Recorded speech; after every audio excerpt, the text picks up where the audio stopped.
અસામાજિક તત્વોના અલ્ટિમેટમના 100 કલાક પૂરા થયા। સુરતમાં અસામાજિક તત્વોનો સપાટો। પોલીસ કમિશનર અનુપમસિંહ ગહેલોતે નિવેદન આપ્યું। કુલ 2036 અસામાજિક તત્વોનું લિસ્ટ તૈયાર છે।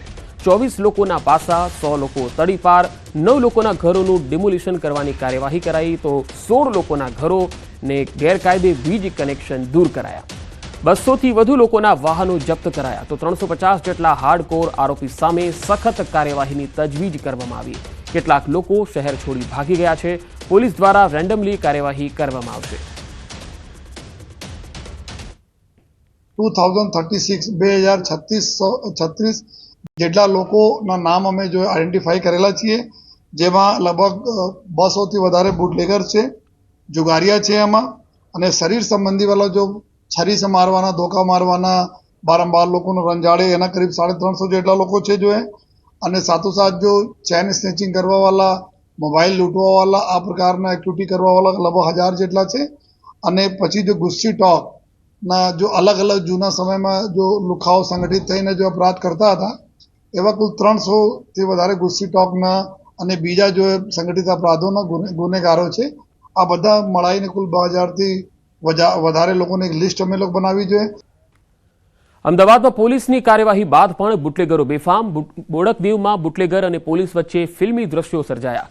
વોચ રાખીને બેઠેલી પોલીસને જોઈ બુટલેગરે ગાડી ભગાવી। બુટલેગરે અનેક વાહનોને અડફેટે લીધા।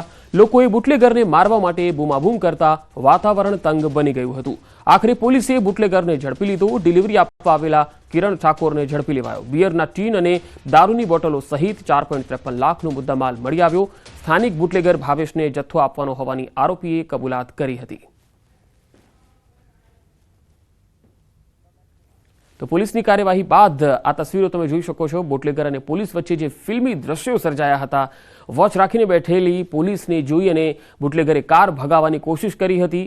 બુટલેગરે અનેક વાહનોને પણ અડફેટે લીધા હતા। 3 અલગ અલગ તસવીર। પહેલી તસવીરમાં આ બુટલેગર પકડાયો છે। દારૂનો જથ્થો અને બિયરનો જથ્થો પણ તેની પાસેથી જપ્ત કરી લેવામાં આવ્યો છે। આ હાલ આગળની તપાસ ચાલી રહી છે।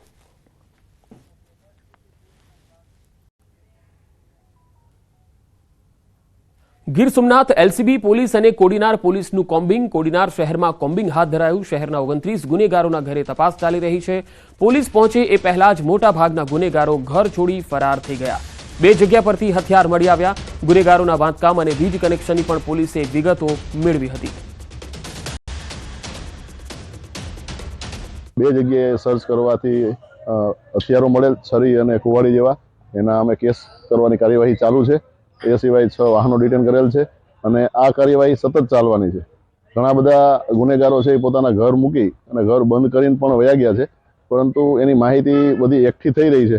જેવી માહિતી બધી કમ્પ્લીટ થઈ જશે તો અમે મામલતદાર, ડેપ્યુટી કલેક્ટર એમને સાથે રાખી અને કાયદેસરની કાર્યવાહી એના ઉપર કરવાના છે। વધુ એક પોલીસકર્મી લાંચ લેતા ઝડપાયો। સાબરકાંઠાના પોશીના પોલીસ મથકની ઘટના। ઇકો કાર છોડાવવા 10,000ની લાંચ માંગી। ઇકો કારમાંથી બિયરની ટીન મળી આવી। ઇકો ચાલક રાજસ્થાનથી પેસેન્જર મૂકી અને પરત આવતો હતો। એ દરમિયાન ઇકો કારમાંથી એક ટીન બિયરની મળી આવી। દારૂનો કેસ નહીં કરવા અને ફરીવાર ઇકો કાર પોલીસ સ્ટેશનને લઈ જઈ પતાવટ કરવા માટે માંગી હતી આ લાંચ। 10,000 રૂપિયાની માંગ કરવામાં આવી હતી, જેની સામે 12,500 રૂપિયા લાંચ આપતા હિંમતનગર એસીબીએ રંગે હાથે ઝડપી લીધા।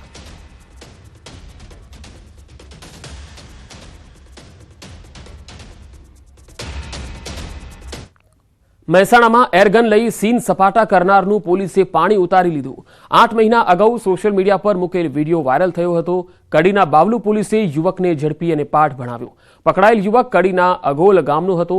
બાવલુ પોલીસે યુવકને ઝડપી અને કાર્યવાહી હાથ ધરી।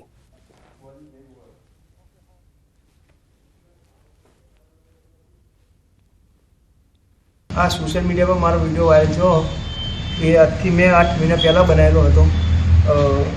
એ હવે ખોટી બધું હતી, અમે એવો વિડીયો મારે કદી બનશે નહીં, એ લીધે હું માફી માગું છું। સુરતના ગોલ્ડન કિંગ જાફરને ક્રાઇમ બ્રાન્ચ પોલીસે કાયદાનું ભાન કરાવ્યું। ગોલ્ડન કિંગ જાફર ગોલ્ડ પહેરી ડોનગીરી ટાઈપના વિડીયો સોશિયલ મીડિયામાં બનાવી અને રોફ જમાવતો હતો। ક્રાઇમ બ્રાન્ચે ગોલ્ડન કિંગ જાફરને બરોબરનો પાઠ ભણાવતા જાફર બની ગયો પોપટ। જાફરે માફી માંગી અને પોતાનું સોશિયલ મીડિયા એકાઉન્ટ ડિલીટ કર્યું। જાફર અગાઉ પણ અનેક ગુનામાં જેલની હવા ખાઈ ચૂક્યો હોવાનું પણ સામે આવ્યું છે।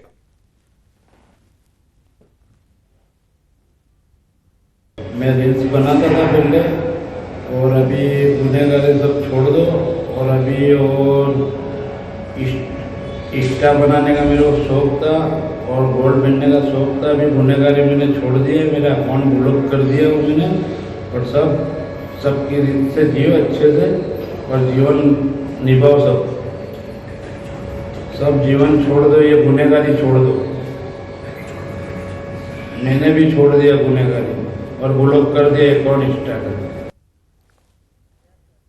ગાંધીનગર ખાતે તકેદારી અને મોનિટરિંગ સમિતિની બેઠક મળી. એસસી એસટી પર થતા અત્યાચારને લઈ ગૃહમાં મુદ્દો ઉછળ્યો હતો, જેને લઈ તાત્કાલિક બેઠક બોલાવાઈ. એસસી એસટી પર થતા અત્યાચારની સમીક્ષા મામલે સમિતિની પણ રચના કરવામાં આવી, જેમાં શાસક અને વિપક્ષના ધારાસભ્યો સભ્ય છે. આપના ધારાસભ્ય ચૈત્ર વસાવાએ એટ્રોસિટી એક્ટ હેઠળના ગુનેગારોની ધરપકડ કરવા રજૂઆત કરી, તો ભાજપના ધારાસભ્ય રમણલાલ વોરાએ નિવેદન આપ્યું કે અન્ય રાજ્યો કરતાં ગુજરાતમાં દલિતોની સ્થિતિ સારી છે. અધિકારીઓએ પ્રોએક્ટિવ થઈ એટ્રોસિટીના કેસમાં કામ કરવું જોઈએ. ગૃહમાં અમિત ચાવડાએ પણ તકેદારી અને મોનિટરિંગ સમિતિની બેઠકને લઈ પ્રશ્ન કર્યો હતો. એટ્રોસિટી એક્ટમાં ઘણા કેસોમાં આરોપીઓ પકડાયા નથી. સાથે સાથે ઘણા કેસો વર્ષોથી ભોગ બનનાર વ્યક્તિઓ ન્યાયની રાહ જોઈને બેઠા છે, પણ એનો આજ દિન સુધી નિકાલ નથી થયો. એની પણ અમે ધ્યાન દોર્યું છે. જમીનો પર કબજા જમાવ્યા છે એવા ભૂમાફિયાઓ પર પણ એટ્રોસિટી એક્ટ અંતર્ગત કાર્યવાહી કરવામાં આવે એવી અમે સ્પષ્ટ માંગણી કરી છે. વાત એવી છે કે ઘણા બધા કેસોમાં અધિકારીઓએ પ્રોએક્ટિવ થવું જોઈએ. જે અત્યાચારો બને છે એ અત્યાચારોની સંખ્યામાં ઘટાડો થાય, એમના સમય મર્યાદાની અંદર એમને અન્યાય થયો હોય એ કોર્ટ દ્વારા એનો લાભ પણ મળે, એ દિશામાં જે વાર્તાલાપ થયો છે એને હું આવકારું છું. જાહેર હિસાબી સમિતિએ ગૃહમાં રજૂ કરેલ રિપોર્ટ મામલે ભાજપના ધારાસભ્ય જીતુ વાઘાણીનું નિવેદન સામે આવ્યું. તેમણે કહ્યું છે કે પીએસસીનો અહેવાલ વિધાનસભામાં મૂકવામાં આવ્યો. 2 વર્ષમાં 4 અહેવાલ મૂકવામાં આવ્યા. ચાલુ વર્ષે 29 બેઠક કરી આ અહેવાલ રજૂ કરવામાં આવ્યો. અહેવાલમાં ભલામણો ખૂબ સમજીને કરવામાં આવી છે. જનતાનું હિત થાય તે માટેની કામગીરી કરવામાં આવી છે. 2024માં વાત કરું છું, 10/11ના અહેવાલ પણ રજૂ કર્યા, એટલે કે 4 અહેવાલ અમારી આ કમિટીને 2 વર્ષમાં મૂકવાનો મોકો મળ્યો. અલગ અલગ પ્રકારે 40 બેઠકો કરીને 23-24માં 2692 જેટલા પેરા એ મેં ડ્રોપ અને સેટલ કર્યા છે. ચાલુ વર્ષે 29 બેઠકો, કુલ 1517 જેટલા પેરા એ મેં સેટલ અને ડ્રોપ કર્યા છે.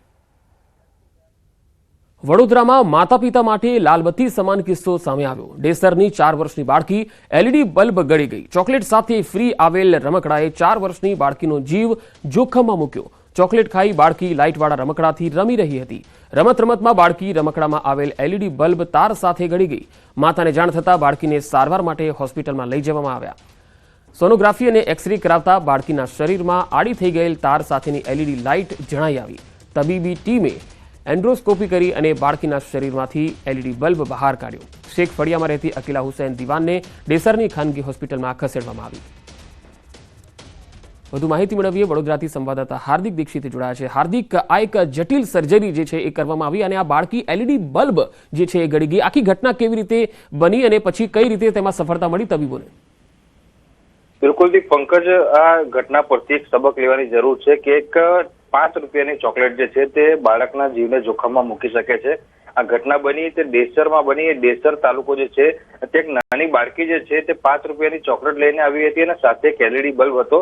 બાળકી નાની છે એટલે સ્વાભાવિક છે એને ઉત્સુકતા જાગે. એલઈડી બલ્બ ચાલુ હોવાથી તેને ઉત્સુકતા જાગી હતી અને કંઈક ખાવાની ચીજ સમજીને તેને એ એલઈડી બલ્બ જે છે તે મોઢામાં મૂકી દીધો હતો અને એ ગળી ગઈ હતી. ત્યારે માતા પિતાએ જે છે તે ખાનગી હોસ્પિટલમાં તેની તપાસ કરાવી હતી. ત્યારે જે સોનોગ્રાફી કરવામાં આવી, એક્સરે કરવામાં આવ્યો, તેમાં તેના શરીરમાં જે છે તે તાર સાથેની એલઈડી લાઇટ જે છે તે જડાઈ આવી હતી. તબીબોએ ખૂબ જ જટિલ સર્જરી કરી અને મહા મુસીબતે કલાકોની સર્જરી બાદ આજે એલઈડી બલ્બ છે તેના શરીરમાંથી બહાર કાઢવામાં આવ્યો હતો. આ જો બાળકીની વાત કરીએ તો અત્યારે તેની તબિયત જે છે તે સુધારા પર છે. બાળકી જે છે તે શેખ ફળિયામાં રહેતી હતી. તેનું નામ અકીલા હુસૈન દિવાન છે. જી આભાર હાર્દિક માહિતી આપવા માટે. આણંદમાં બેંકમાંથી લાખોનું સોનું ઉપાડી લેનારે સરેન્ડર કર્યું છે. બેંકના પટાવાળાએ પોલીસ સમક્ષ સરેન્ડર કરી દીધું છે. ચિખોદરા ગામની બેંકમાંથી સોનું ઉઠાવ્યું હતું. 60 તોલા સોનું અને 10 લાખની રોકડ ઉપાડી હતી. પટાવાળાએ લોકરની નકલી ચાવી બનાવી અને કરતૂત આચરી હતી. પટાવાળો આણંદ એલસીબી સમક્ષ હાજર થઈ ગયો છે.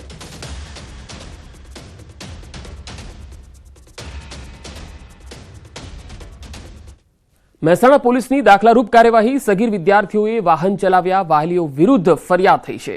મહેસાણાની સાર્વજનિક વિદ્યાલય આગળ આ ચેકિંગ કરવામાં આવ્યું. સગીર વિદ્યાર્થી ટુ વ્હીલર ચાલકોને વાલીઓને બોલાવાયા હતા. વાલીઓને બોલાવી અને કુલ 11 વાલીઓ વિરુદ્ધ કાર્યવાહી કરવામાં આવી. એમવી એક્ટ કલમ 180(5) પ્રમાણે કાયદેસરની કાર્યવાહી કરાઈ. મહેસાણા એ ડિવિઝન પોલીસ મથક વિસ્તારમાં 11 વાલીઓ વિરુદ્ધ કાર્યવાહી કરવામાં આવી.